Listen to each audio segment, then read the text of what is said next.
RCM ഷോപ്പിലേക്ക് ഒരു വ്യക്തി കടന്നു വരുമ്പോ ആ വ്യക്തിക്ക് നമ്മൾ കുറെ കാര്യങ്ങളോട് പറഞ്ഞു കൊടുക്കും. അവരുമായിട്ട് വലിയൊരു എന്താ പറയുക ബന്ധം കൂടി നമുക്ക് ഈ പ്രസ്താവനകൾ കിട്ടുന്നതാണ്. അപ്പൊ എന്തായാലും നമുക്ക് ജനങ്ങളിലേക്ക് ഏറ്റവും നല്ലൊരു കാര്യം കൊടുക്കാൻ പറ്റുന്നതിന് ഞാൻ ഏറ്റവും കൂടുതൽ സന്തോഷിക്കുന്ന ഒരു വ്യക്തി തന്നെയാണ്. അപ്പൊ എന്റെ പേര് ഞാൻ നേരത്തെ പറഞ്ഞു എന്നാണ്. ഞാൻ BA എക്കണോമിക്സ് ഞാൻ പഠിച്ചു.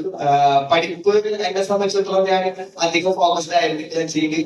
ഞാൻ പഠിക്കുന്ന ടൈമിൽ എന്റെ അച്ഛന്റെ കൂടെ മരക്കമ്പനി ആയിരുന്നു. മരക്കമ്പനി നിന്നപ്പോ നമുക്ക് ഓട്ടോമാറ്റിക്കലി മരക്കമ്പനി നിൽക്കുമ്പോൾ അച്ഛൻ ചെറിയ പൈസ കിട്ടുമായിരുന്നു. അപ്പൊ പിന്നെ പൈസ കൊണ്ട് കുറച്ച് താല്പര്യം പറഞ്ഞു. അപ്പൊ എന്താ പറയാ പഠിപ്പ് പതുക്കെ നമുക്ക് കുറഞ്ഞു. പക്ഷെ അക്കൗണ്ടിൽ പൈസ വന്നപ്പോ നമുക്ക് അതിനോട് കുറച്ച് താല്പര്യം കൂടി. അപ്പൊ അങ്ങനെ പതുക്കെ മരക്കമ്പനി നിൽക്കാൻ തുടങ്ങി. ഈ പറഞ്ഞ പോലെ നമുക്ക് ഈ സംഭവം ഉണ്ടാക്കിയിട്ടുള്ളത് ഇവിടെ നമ്മുടെ മരക്കമ്പനിന്റെ ആണെങ്കിൽ ദിവാങ്കട്ടിലേക്ക് ഉണ്ടാക്കിയിട്ടുള്ളത്. അപ്പൊ ആ ഒരു ഫീൽഡിലാണ് ഞാൻ നിൽക്കുന്നത്. അപ്പൊ അത് കഴിഞ്ഞ് പിന്നീട് ഞങ്ങൾക്ക് ആരോഗ്യപരമായിട്ടുള്ള മരത്തിന്റെ പൊടിയും കാര്യങ്ങളൊക്കെയാണ് വന്നുകൊണ്ടിരിക്കുന്നത്. അപ്പൊ ആരോഗ്യമായിട്ടുള്ള ഗംഭീര ബുദ്ധിമുട്ടും കാര്യങ്ങൾ വന്നു. അതിന് ബുദ്ധിമുട്ടുകൾ വന്നപ്പോ ഡോക്ടർ പറഞ്ഞ ഇനി മരത്തിന്റെ ഫീൽഡിൽ മാറാൻ നമുക്ക് ഒരിക്കലും എന്തായാലും മുന്നോട്ടേക്ക് പോകാൻ പറ്റില്ല. അപ്പൊ നോക്കിയാലും ചുമ തമ്മിട്ടും ശ്വസന സംബന്ധമായിട്ടുള്ള പ്രശ്നങ്ങൾ, ശ്വാസം മുട്ടി ഇതെല്ലാം വന്നുകൊണ്ടിരിക്കുന്നു. അപ്പൊ നമ്മുടെ തൊട്ടടുത്ത് ഡോക്ടർ ഉണ്ടായിരുന്നു. അപ്പൊ ആ ഡോക്ടർ എപ്പോഴും പറയും നിങ്ങൾ ബിസിനസ് ഒന്നും മാറും, ബിസിനസ് മാറാൻ ഒന്നും നടക്കാൻ പോകുന്നു. അപ്പൊ ഞങ്ങൾ എത്രയും വർഷമായിട്ട് ചെയ്തുകൊണ്ടിരുന്ന നമ്മുടെ പെരുമാറുമാനം ഒരു മരക്കമ്പനിന്റെയാണ്. അപ്പൊ അത് വീട്ടിലൊക്കെ എവിടെ പോകാൻ പറ്റുന്ന അവസ്ഥയിൽ അങ്ങനെ ഇരിക്കുമ്പോഴാണ് എന്റെ പാപ്പൻ ഈ വാസിം പറയുന്ന പ്രസ്ഥാനത്തെ കുറിച്ച് പറഞ്ഞത്.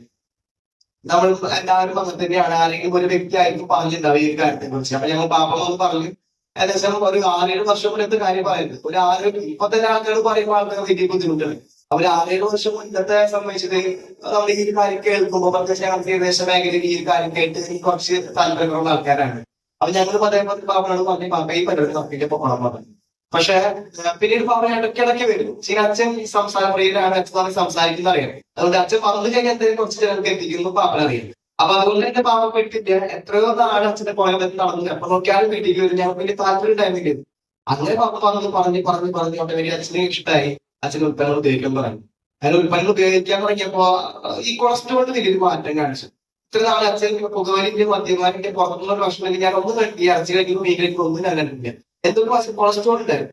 ഈ കൊളസ്ട്രോൾ എന്ത് കഴിച്ചിട്ടും മാറില്ല. എല്ലാ കാര്യങ്ങളും കൃത്യം ചെയ്തതാണ്. പക്ഷെ കൊളസ്ട്രോൾ മാറില്ല. പക്ഷെ നമ്മുടെ റൈസ് ബ്രാൻഡ് ഓയിൽ ഉപയോഗിച്ചപ്പോ ഏകദേശം 1 മാസം കഴിഞ്ഞപ്പോഴേക്കും വലിയൊരു വ്യത്യാസം കണ്ടതാണ്. ഇത് ഞങ്ങൾക്ക് വിശ്വാസമായിട്ട് വിശ്വാസമാണ് ഇന്ന് ഞങ്ങൾ ഈ പ്രസ്ഥാനം പിടിച്ചെടുക്കുന്നത്. അപ്പൊ ആരോഗ്യം മാത്രം പോരാച്ചെങ്കിൽ ആരോഗ്യമായിട്ട് നമ്മൾ നോക്കാൻ ചെന്ന് കഴിഞ്ഞാല് എനിക്ക് അസുഖമാണെന്ന് പറഞ്ഞാൽ ഡോക്ടർമാരെ നമ്മൾ നോക്കാൻ തുടങ്ങിയ അവർക്കൊരു ഫീസ് കൊടുക്കണം. അപ്പൊ ആ ഫീസിന് വേണ്ടി ചെയ്യുന്ന ആഴ്ചപ്പോഴാണ് ഈ പറഞ്ഞ നമുക്ക് ആശയം കൂടെ ആരോഗ്യം കിട്ടും, വരുമാനം കിട്ടും, ഈ 2 കാര്യങ്ങൾ കിട്ടുന്ന കാര്യം നമുക്ക് ബോധ്യപ്പെട്ടതാണ്. അങ്ങനെ എന്ത് ആശയമായിട്ട് ഞങ്ങൾ കണക്ട് ചെയ്തു. ഈ ആശയങ്ങൾ ഉൾപ്പെടെ നമ്മൾ പൂർണ്ണമായിട്ട് ഉപയോഗിക്കുന്നുണ്ട്. ആ പൂർണ്ണമായിട്ട് ഉപയോഗിച്ച അടിസ്ഥാനത്തിൽ നമുക്ക് ഒരു 99% അസുഖങ്ങളിൽ നമ്മൾ മാറി നിൽക്കാന്ന് പറയുന്നത്. 1% നമ്മൾ മനുഷ്യന്മാരാണെന്ന് പറയാൻ പറ്റില്ല.